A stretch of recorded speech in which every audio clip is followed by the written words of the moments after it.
We are experiencing various events where investors are feeling jittery at this point in time. There is a chance of nuclear war, chance of de-dollarization, chance of a full-blown US recession, decades-old banks becoming bankrupt in days.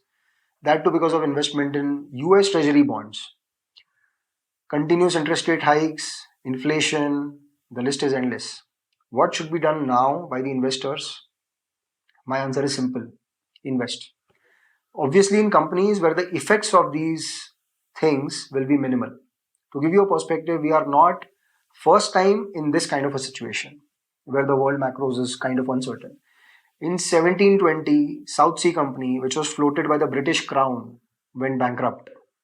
In 1869, gold fell 18% in 15 minutes, and wheat and corn fell 50% in a day. In panic of 1873, 100 plus banks closed down and New York Stock Exchange was closed for 10 days. In 1929, the Great Depression era, we saw the markets go down by 75%. In 1976, Mexico devalued its currency by 50% to avoid debt repayment crisis. In 1981, the 10-year treasury bills hit an all-time high of 15.84%.